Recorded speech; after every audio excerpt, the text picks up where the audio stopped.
சாயிரம் ஜெய் ஜெய் சாயிரம். இன்று உன்னிடம் இதை சேர்க்க வேண்டும் என்ற முடிவோடுதான் உன் அப்பா உன்னை தேடி வந்திருக்கிறேன். இன்று நீ வேண்டியது எல்லாமே உனக்கு நிறைவேறும். இப்பொழுது உன் வாழ்க்கையில் நடக்கும் இந்த பிரச்சனைக்கும் நிம்மதியில்லாமல் தவித்து கொண்டிருக்கிறாயே, இந்த சூழ்நிலைக்கும் யார் காரணம் என்று உனக்கு தெரியுமா? உன்னை சுற்றி நடக்கும் பிரச்சனை எதுவாக இருந்தாலும் அதற்கு யாராக காரணமாக வேணுமானாலும் இருந்து போகட்டும். அதை பற்றி இப்பொழுது நீ கவலைப்பட வேண்டிய அவசியமே இல்லை. ஏனென்றால் உனக்கு பிரச்சனை தருபவர்களை பார்த்து கொள்வதுதான் இந்த சாயியின் வேலை. அதை பற்றி நீ கவலைப்பட வேண்டிய அவசியமே இல்லை. உன்னை பார்த்து கொள்வது எப்படி இந்த சாயியின் பொறுப்போ, அதே போல உன்னை வேதனைப்படுத்துபவர்கள், உன்னை பிரச்சனைக்கு ஆளாக்குபவர்களை பார்த்து கொள்வதும் உன் சாயியின் பொறுப்புதான். ஆனால் உன் மன வேதனை, உன்னுடைய மன கஷ்டங்கள் அனைத்துக்கும் நீதான் பொறுப்பு. நீ மனதில் நிம்மதியில்லாமல் தவிப்பதற்கு நீயே காரணம். ஆம், உன்னுடைய மனம்தான் காரணம். மற்றவர்கள் நம்மை பற்றி என்ன நினைப்பார்கள், நாம் இதை செய்தால் மற்றவர்கள் என்ன எண்ணுவார்கள் என்று தேவையில்லாமல் மற்றவர்களை நினைத்து நினைத்து உன் மனதை போட்டு நீ குழப்பிக் கொள்வதால் தான் இந்த மன நிம்மதி உன்னிடம் இல்லாமலேயே இருக்கிறது. அது உனக்கு புரிகிறதா? அல்லது புரிந்தும் புரியாதது போல் இப்படி பாவனை செய்து கொண்டிருக்கிறாயா? உன்னை பற்றி நீ என்ன நினைக்கிறாய் என்பதுதான் முக்கியம். உன்னை பற்றி மற்றவர்கள் என்ன நினைக்கிறார்கள் என்பதற்கு நீ முக்கியத்துவம் கொடுக்க ஆரம்பித்து விட்டால் உன்னையே நீ தாழ்த்தி கொள்வதற்கு சமம். தாழ்த்தி கொள்வதற்கு நீ துணிந்து விட்டாய் என்றுதான் அர்த்தம். உன்னுடைய செயல்களுக்கும் உன்னுடைய எண்ணங்களுக்கும் உன் எண்ணங்களை மதிப்பு கொடுக்காமல் மற்றவர்கள் என்ன எண்ணுவார்களோ என்று நீ மதிப்பு கொடுக்க ஆரம்பித்து விட்டால் உன் செயல்களும் நன்றாக நடக்காது. உன் எண்ணங்களும் எப்பொழுதுமே எதிர்மறையை நோக்கியே சென்று கொண்டிருக்கும். அதை நினைத்து மற்றவர்கள் என்ன சொல்லுவார்களோ என்பதை நினைத்து நினைத்து வேதனைப்பட்டு கண்ணீர் சிந்துவதையே வழக்கமாக வைத்திருக்கிறாய். நீ முன்னேற வேண்டும், வெற்றியடைய வேண்டும், வாழ்க்கையில் ஜெயிக்க வேண்டும் என்று நீ எடுத்து வைக்கும் ஒவ்வொரு அடியும் உன்னுடைய இந்த எண்ணத்தாலே அழிந்து விடுகிறது. முளையிலேயே முயற்சி சாகடிக்கப்படுவதால் உன் வாழ்க்கையில் முன்னேற்றம் எங்கிருந்துதான் வரும்? எப்படித்தான் வரும்? உன்னை பற்றி நீ முழுமையாக அறிந்திருக்கிறாய். அதேபோல் உன்னை பற்றி உன் சாயி அதிகமாகவே அறிந்திருக்கிறேன். இப்படி உன்னை பற்றி சொல்வதற்கு உன் சாயியை தவிர வேறு யார் இருக்க முடியும்? அது போதாதா உனக்கு? உன்னுடைய அபிப்பிராயத்துக்கு முதல் முக்கியத்துவம் கொடு. மறந்தும் கூட மற்றவர்கள் என்ன எண்ணுகிறார்கள் என்பதை சிந்தனை செய்யாதே. சிந்தனை செய்துவிட்டால் உன் வாழ்க்கையே வீணாகிவிடும்.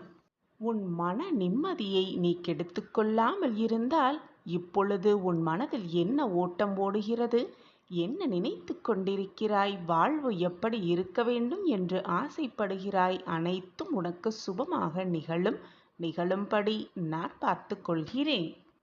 இன்று உன்னுடைய வேண்டுதல்கள் எல்லாமே நிறைவேறும். நான் நிறைவேற்றி தருகிறேன்.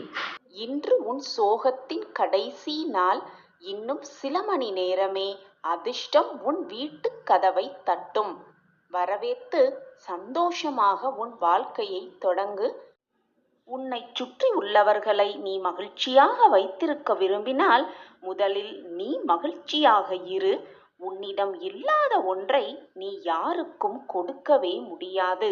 உன் மனதை மகிழ்ச்சியாக வைத்துக்கொள். பொறுமை, விட்டு கொடுத்தல் இரண்டும் மிக மிக முக்கியம் மனித வாழ்க்கையில். ஆனால் இவை இரண்டிற்கும் எல்லைகளும் உண்டு. அன்புக்கு மட்டும் என்றுமே எல்லையே இல்லை. எனவே மற்றவர்களிடம் எப்பொழுதும் அன்பாக இரு. மாற்றங்கள் என்ற ஒன்றே இந்த உலகில் இறைவன் தோற்றுவித்த மாறாத நியதி. வாழ்க்கையில் இதை நாம் புரிந்து வாழ பழகிவிட்டால் யாருடைய மாறுதலும் நம்மை பலமிழக்க செய்யாது.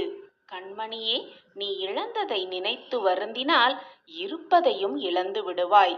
இருப்பதை நினைத்து மகிழ்ந்தால் இழந்ததையும் அடைந்தே விடுவாய். கண்மணியே, உன்னுடைய வாழ்க்கையை நினைத்து ஏன் இவ்வளவு பதற்றம்? நான் உன்னுடன் தானே இருக்கிறேன். நீ என்னை மனதார அழைத்தால் ஓடோடி வரும் தூரத்தில் தானே உன் அப்பா இருக்கிறேன். உனக்கானது நிச்சயம் ஒரு நாள் வந்து சேரும். இன்னும் சில மணி நேரமே உன் சோகத்திற்கான கடைசி நாள் என்று. முதலில் உன்னையே நீ நேசிக்க பழகு. உன் அப்பா சொல்லும் வார்த்தைகளை பின்பற்றிப் பார். உன் வாழ்வில் நல்ல நல்ல திருப்பங்களும் மாற்றங்களும் நிகழ்வதை நீ கண்கூடாக காண்பாய், ரசிப்பாய். என்னுடைய வாக்கு நிச்சயமாக நீ உச்சத்தை அடைவாய். என் வாக்கு என்றுமே பொய்யாகாது. என்னை நம்பியவர்களை நான் விட்டுக் கொடுத்ததும் இல்லை. என்னை விட்டு அவர்களை செல்லும்படி அறிவுறுத்தியதும் இல்லை. அவர்களை விட்டு நான் சென்றதும் இல்லை. எல்லாம் இனி உனக்கு சாதகமாகவே அமையப் போகிறது. நல்ல நல்ல திருப்பங்கள் உன் வாழ்வில் நிகழப் போகிறது. நீ நினைப்பதெல்லாம் நடக்கப் போகிறது. இது உனக்கான ஆறுதல் வார்த்தை இல்லை என் குழந்தையே, சர்வ நிச்சயமாக பலிக்கப் போகும் வார்த்தைகளே. விரைவில் உன் சோகத்திற்கு ஒரு முடிவு வரும். விடியலில் உனக்கான நிச்சயமான சந்தோஷம் காத்து கொண்டிருக்கிறது. உன் வாழ்வின் திருப்பு முனையை நழுவ விடாதே. உனக்காக இன்ப அதிர்ச்சி பல காத்து கொண்டுதான் இருக்கிறது. உன்னையே நீ மாற்றிக்கொள். பின் உன் வாழ்க்கையை நீ சுலபமாக மாற்றிக்கொள்ளலாம். உன் வாழ்வில் சந்தோஷம் சேர்க்கும் நபரை நீ நிச்சயமாக சந்திப்பாய். உன் வாழ்வில் திருப்பு முனையாக அது அமையும். அந்த நபரோடு சேர்ந்து மகிழ்ச்சியாக உன் வாழ்க்கையை நீ பயணிக்கப் போகிறாய். நல்ல திருப்பம் வந்து கொண்டே இருக்கிறது உன் வாழ்வில். உன் தீராத பிரச்சனை நிச்சயமாக முற்றிலுமாக தீரப்போகிறது. வெகு நேரமாக நான் இந்த வாக்கை உன்னிடம் சொல்லிக்கொண்டே இருக்கிறேன். இது வெறும் ஆறுதல் வார்த்தைகளாக நினைத்து விடாதே. சர்வ சத்தியமான வாக்கு, பலிக்கப் போகும் வாக்கு. நிச்சயமாக நீ எதிர்நோக்கிய இடத்திலிருந்து நல்ல தகவல் உன்னை வந்து சேரும். நான் அதை மாற்றியமைப்பேன் உனக்காகவே. நல்ல நல்ல வாய்ப்புகளை நான் உனக்காக உருவாக்கி இருக்கிறேன். அந்த வேலை செய்து கொண்டுதான் இருக்கிறேன். எல்லாம் உனக்கு காலதாமதம் ஆவது போல தெரிந்தாலும் அனைத்தும் உனக்கு நல்ல விதமாகவே முடியும் நேரம் வந்துவிட்டது. அந்த நல்ல நேரம் வந்தவுடன் நீ உன் சாயப்பாவின் அற்புதத்தை உணர்ந்து கொள்வாய். கூடிய விரைவில் உன் சாயப்பாவின் அற்புதத்தை உணர்ந்து கொள்ளும் நேரமும் உனக்காக வரும். இது உனக்கான ஆறுதல் வார்த்தை நிச்சயமாக இல்லை என் குழந்தையே. சத்திய வாக்கு, சத்திய பிரமாணம், பலிக்கப் போகும் வார்த்தைகளே. நான் இருக்கிறேன், எதற்குமே கலங்கி நிற்காதே. அப்பா இருக்கிறார் என்ற நம்பிக்கையோடு இரு. அனைத்தும் உனக்கு வசமாகும். சில நாட்களாகவே என்னை பார்க்க வேண்டும், என்னை தரிசிக்க வேண்டும், என்னுடைய ஆசிர்வாதத்தை பெற்றுக்கொள்ள வேண்டும் என்ற ஆவல் உன் மனதில் எழுந்திருக்கிறது என்பது எனக்கு நன்றாகவே தெரிகிறது என் பிள்ளையே. நான் உன் கண்முன் வந்து நின்றாலும் கூட உன் மனதில் இருக்கும் வேதனைகளாலும் உன் மன போராட்டங்களாலும் என்னால் சாயிநாதரை முழுமையாக தரிசிக்க முடியவில்லையே. நான் இப்பொழுது என்ன செய்ய போகிறேன் என்று கவலையோடும் வேதனையோடும் இருக்கிறாய். அப்படி நீ வேதனையாக இருக்கும் சமயத்தில் என்னை நீ ஒரு முறை பார்த்தாலே போதும், உன் கண்களிலிருந்து கண்ணீர் தாரை தாரையாக கொட்டுகிறது. அதற்கு காரணம் என்ன தெரியுமா? என்னை நீ ஆத்மார்த்தமாக மனதில் நினைத்து என்னை பார்ப்பதால் தான் உன் கண்ணில் கண்ணீர் பெருக்கெடுத்து ஓடுகிறது. உன் மனதில் சொல்லக்கூடிய வேதனை, சொல்லக்கூடாத பிரச்சனை, சொல்லவே முடியாத பிரச்சனை என 1000 பிரச்சனைகள் ஓடிக்கொண்டிருப்பதாலும் உன் மனதை போட்டு ரணப்படுத்தி கொண்டிருப்பதாலும் தான் உன்னால் என்னை முழுவதுமாக ஏற்றுக்கொள்ள முடியவில்லை. உன் மனதில் இருக்கும் பிரச்சனைகள்தான் உன்னிடம் மேலோங்கி இருக்கிறது. சாயிநாதரே என் வாழ்க்கையை மீட்டெடுங்கள், சாயிநாதரே என்னை காப்பாற்றுங்கள் என்று வார்த்தைகளால் கூட சொல்ல முடியாத அளவிற்கு உன் கண்களில் கண்ணீர் பெருக்கெடுத்து ஓடுகிறது. பிள்ளையே, நீ கண்ணீர் சிந்தினால் நானும் வேதனைப்படுவேன் என்று உனக்கு புரிகிறதா? உன்னுடைய சிந்தனை முழுவதுமே சாயிநாதர் மேல் வை. உனக்கிருக்கும் பிரச்சனைகள் மேல் உன்னுடைய கவனத்தை திசை திருப்பாதே. நீ அப்படி சோகங்களையும் கஷ்டங்களையும் வேதனைகளையும் நினைத்து கொண்டிருந்தால் உன்னால் முழுவதுமாக என்னை பார்க்க முடியாது. மனதை நிம்மதியாகவும் வெறுமையாகவும் வைத்துக்கொள். தேவையில்லாத பிரச்சனையை மனதில் போட்டு குழப்பிக் கொண்டிருப்பதால் தான் இவ்வளவு வேதனைப்படுகிறாய் என்பது உன் சாயப்பாவிற்கு நன்றாகவே தெரியும். உன்னை வேதனைப்படுத்தியவர்கள், உன்னை காயப்படுத்தினவர்கள், உன் மனதை ரணமாக்கி சென்றவர்கள், உன்னை வேண்டாம் என்று உதறி சென்றவர்கள், இப்படி யாராக இருந்தாலும் நீ எப்படி வாழப்போகிறாய் என்று பார்த்து கொண்டிருப்பவர்களுக்கு மத்தியில் பிரம்மாண்டமாக மிக வெளிச்சமான வாழ்க்கையை வாழ்ந்து காட்டினால்தானே அவர்களுக்கு நீ கொடுக்கும் நல்ல பதிலடியாக இருக்கும். அதை விட்டுவிட்டு புலம்பிக் கொண்டு கண்ணீரை சிந்திக்கொண்டு தேவையில்லாமல் கண்ணீரை வீணடித்து கொண்டு அப்படியே உட்கார்ந்திருந்தால் உன் வாழ்க்கையை எப்படி வாழ்வது, எப்படி ஜெயிப்பது, எப்படி பிரகாசமாக அவர்களுக்கு வாழ்ந்து காட்டுவது? சற்று சிந்தித்துப்பார் என் பிள்ளையே. உன்னை வேதனைப்படுத்தி சென்றவர்களிடம் போய் அவர்களை வெறுத்து பேசாமல், அவர்களை பழிவாங்க வேண்டும் என்ற எண்ணத்தை உன் மனதில் கொள்ளாமல் எல்லோரிடமும் போய் நீ நன்றாக இரு, நன்றாக இரு என்று மனதார சொல்லிப்பார். உன்னுடைய அந்த வார்த்தையே உன்னை மிக மிக நன்றாக வாழ வைக்கும். என்ன சாயிநாதரே, இப்படி கூறுகிறீர்கள்? என்னை வேதனைப்படுத்தியவர்களும் காயப்படுத்தியவர்களிடம் போய் நன்றாக இரு என்று என்னால் எப்படி கூற முடியும் என்றுதானே கேட்கிறாய்? உன்னை ஒத்த மற்றவர்கள் காயப்படுத்தியிருக்கிறார்கள் என்றால் அவர்கள் நீ எப்படி வாழப்போகிறாய்? நம் காயப்படுத்தினதனால் அவர்கள் எப்படி மீண்டு வரப்போகிறார்கள் என்று பார்ப்பவர்களுக்கு மத்தியில் போய் நீ நன்றாக இரு, நானும் நன்றாக இருப்பேன் என்ற நேர்மறை எண்ணத்தோடு நேர்மறை வார்த்தைகளை சொல்லிப்பார். அப்பொழுது அவர்களே பிரமித்து உன்னை பார்ப்பார்கள். அதுதான் அவர்களுக்கு நீ கொடுக்கும் தக்க பதிலடியாகவே இருக்கும். எப்பொழுதுமே மற்றவர்களுக்கு உனக்கு தீங்கு இழைத்தவர்களுக்கு கூட நன்றியை சொல்லிக்கொண்டே இரு.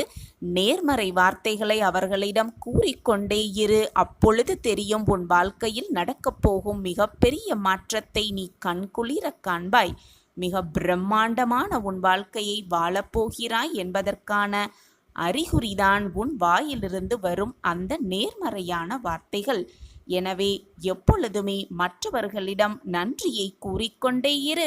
நீ நன்றாக இரு, நன்றாக இரு என்று மற்றவர்களிடம் நேர்மறை வார்த்தைகளை சொல்லிக்கொண்டே இரு. உன் வாழ்க்கையில் மிக பிரம்மாண்டமான உயரத்திற்கு நீ செல்வாய். இது சர்வ நிச்சயமாக நடக்கும். உன் சாயப்பா அதை நகர்த்தி காட்டுவேன். ஓம் சாயிராம் என்று சொல்லிவிட்டு இதை முழுவதுமாக மகிழ்ச்சியோடு கேள்.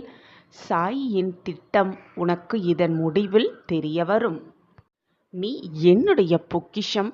அப்படி இருக்கும் பொழுது உன் மனதில் இருக்கும் வேண்டுதல்களை மட்டும் நான் எப்படி நிறைவேற்றாமல் விட்டுவிடுவேன் என்று நினைக்கிறாய்? உன்னுடைய மனதில் இருக்கும் குறைகளாலும் உன் எண்ண அலைகளாலும் எப்பொழுதுமே எதையாவது சிந்தித்து கொண்டே இருக்கிறாய். அந்த சிந்தனைகளால் நீ என்னை உணரவே முடியாமல் தவித்து கொண்டிருக்கிறாய். என்னுடைய ஆறுதல் வார்த்தைகளை கேட்டு, தெய்வ வாக்கை கேட்டு உன்னுடைய பிரச்சனைகளிலிருந்து நீ வெளியே வருவாய் என்று நித்தம் நித்தம் நானும் உனக்கு வாக்குகளை கொடுத்து கொண்டுதான் இருக்கிறேன். நீயும் கேட்டுக்கொண்டுதான் இருக்கிறாய். ஆனால் உன் மனம் ஏனோ அதை உணர மறுக்கிறது.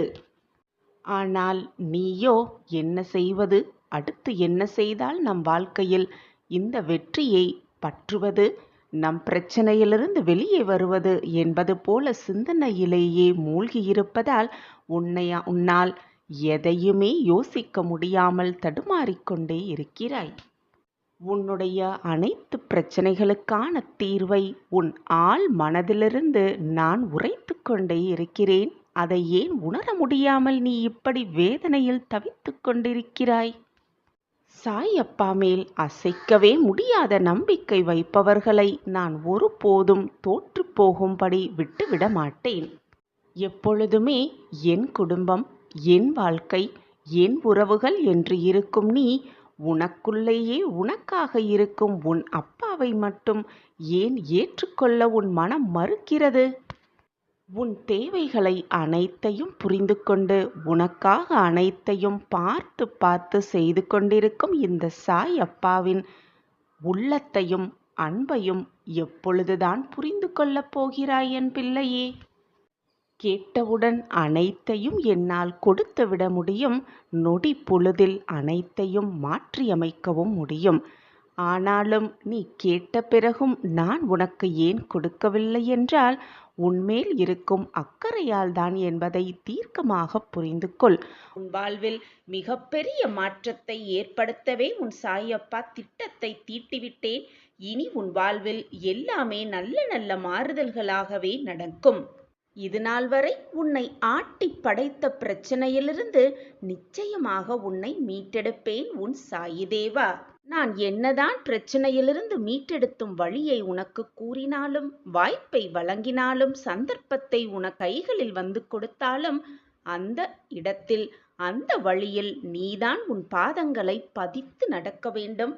மற்றவர்கள் யாராவது வரவேண்டும், நம் கையை பிடித்து அந்த வழியில் நடத்தி செல்ல வேண்டும், நம்மை வழி நடத்த வேண்டும் என்று நினைப்பதை அடியோடு மறந்துவிடு குழந்தையே. வாய்ப்பும் சந்தர்ப்பங்களும் வரும்பொழுது அதை பக்குவமாக, நம்பிக்கையாக, தைரியமாக எதிர்கொள். அப்பொழுதுதான் உன் வாழ்க்கை என்னும் பயணத்தில் வெற்றிகரமாக நீ எட்டி பிடிக்க முடியும். வாய்ப்புகள் நமக்காகவே வரும். அந்த வாய்ப்பை பயன்படுத்த யாராவது உதவுவார்கள் என்று நினைத்து நினைத்து, சிந்தித்து சிந்தித்தே உன் வாழ்க்கையை அதிலேயே தொலைத்து விடாதே. வாய்ப்பை நீயே உருவாக்கு.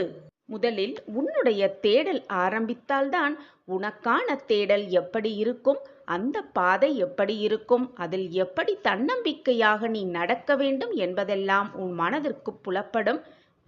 பின்புதான் நீ உன் வாழ்க்கையில் ஜெயிக்கலாம். அப்படி தேடலை நீ ஆரம்பித்தாலே உனக்கான சந்தர்ப்பங்களும் வாய்ப்புகளும், உனக்கான நல்ல நல்ல விஷயங்களும் உன்னை தேடி வந்து கொண்டே இருக்கும் என் குழந்தையே. எதற்குமே வீணாக மனதை போட்டு குழப்பிக்கொண்டே இருக்காதே. ஆகவே என் குழந்தையே, உனக்கான தேடலை துவங்கு. உன் சந்தர்ப்பங்களெல்லாம் உனக்கு சாதகமாகவே முடியும்படி நான் வேலை செய்து கொண்டே இருப்பேன். என்னுடைய கண்மணிக்காக இதை கூட செய்யாமல் உன் அப்பா அப்படியே இருந்து விடுவேனா? நிச்சயமாக மாட்டேன். என் கண்மணியின் நல்ல வாழ்க்கை, சிறப்பான வாழ்க்கை, மகிழ்ச்சியான வாழ்க்கையை பார்க்கவே நானும் ஆசைப்பட்டு கொண்டிருக்கிறேன், விருப்பப்பட்டு கொண்டிருக்கிறேன். அதற்கான வாய்ப்புகளையும் சந்தர்ப்பங்களையும் நான் உனக்கு வழங்குவேன். போராட்டமே வாழ்க்கை என இருந்து விடாதே. உனக்கான வழியை கண்டுபிடித்து தேர்ந்தெடுத்து அதில் வெற்றி கொள். உனக்கு துணையாக நான் இருப்பேன். வருவது வரட்டும் குழந்தையே, விட்டு விடாதே. சாயப்பாவை உறுதியாக பற்றிக்கொள். அனைத்தும் உனக்கு சாதகமாக அமையும். ஓம் சாயிரம், ஓம் சாயிரம். என் பிரியமான குழந்தையே, உன் வாழ்க்கையில் தற்போது நடந்து கொண்டிருக்கும் போராட்டங்கள் எல்லாம் உனக்கு பெரியதாக தெரிகிறதா? அப்படி தெரிந்தால் தற்போது உள்ள நிலை கூட உனக்கு கடினமாகத்தான் தெரியும்.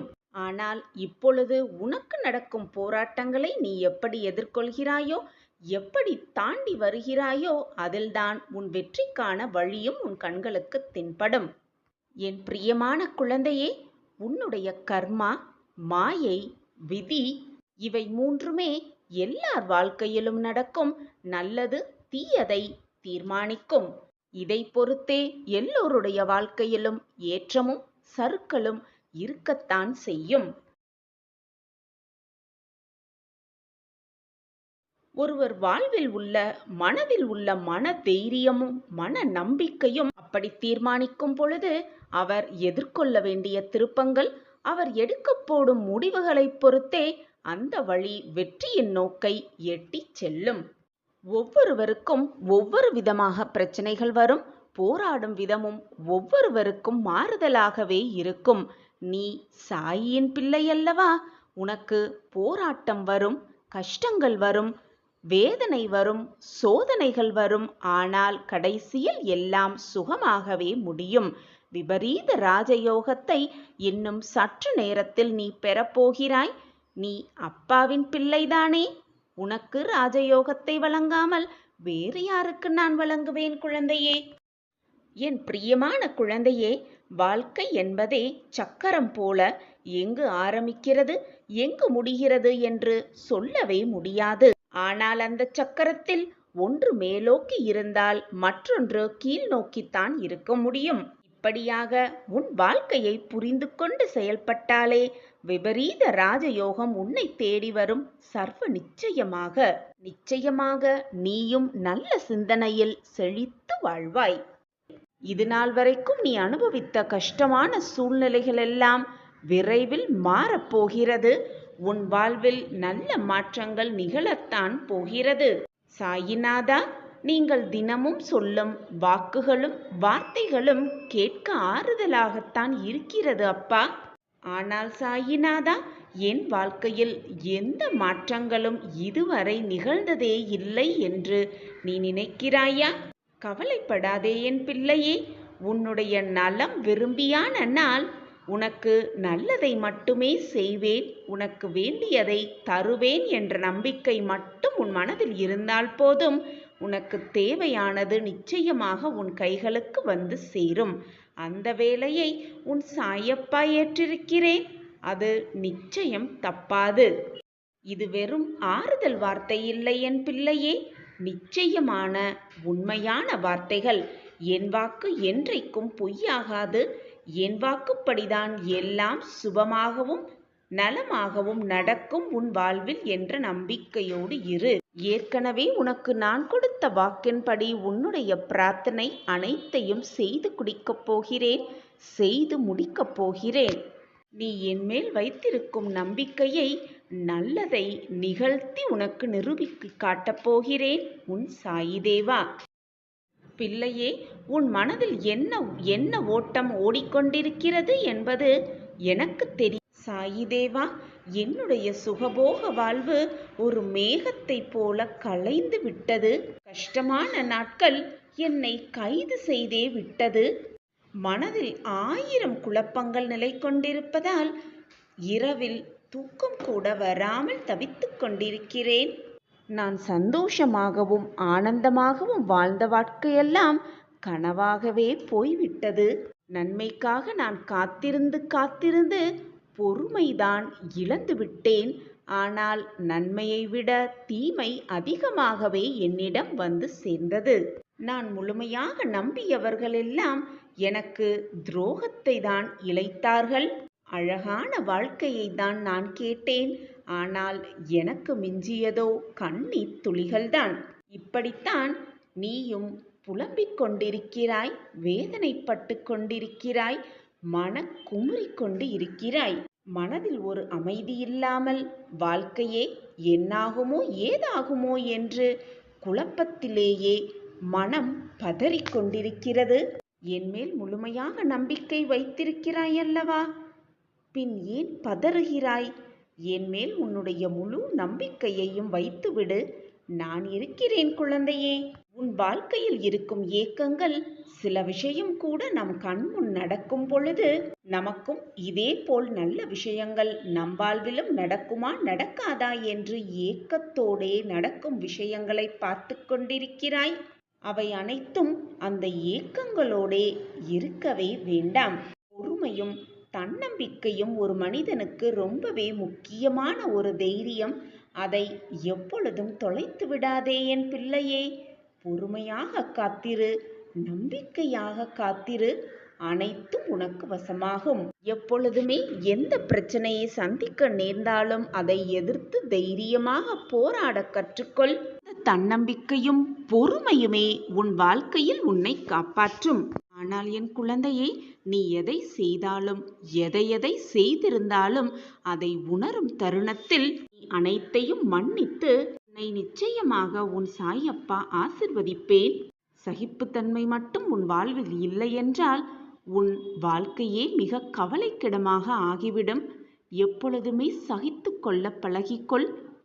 இந்த ஒன்றை மட்டும் நினைவில் வைத்துக்கொண்டு மகிழ்ச்சியாக வாழ்வதற்கு என்னுடைய நாமஸ்மரணத்தை தினமும் சொல்லிக்கொண்டே இரு, உச்சரித்து கொண்டே இரு, நம்பிக்கையோடு இரு, தைரியமாக இரு. நான் பார்த்து கொள்கிறேன் அனைத்தையும்.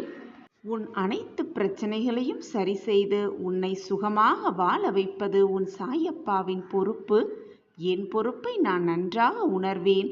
உன் வாழ்க்கையில் என்னென்ன தேவையோ, நீ மகிழ்ச்சியாக இருக்க என்னென்ன வழிவகை செய்ய வேண்டுமோ அதை பார்த்து பார்த்து செய்து கொண்டுதான் இருக்கிறேன் உன் சாயிநாதா. நம்பிக்கையோடு இரு. இந்த ஒன்றே மட்டும் போதும். உன் வாழ்க்கையில் நீ வெற்றியை எட்டியே விடலாம்.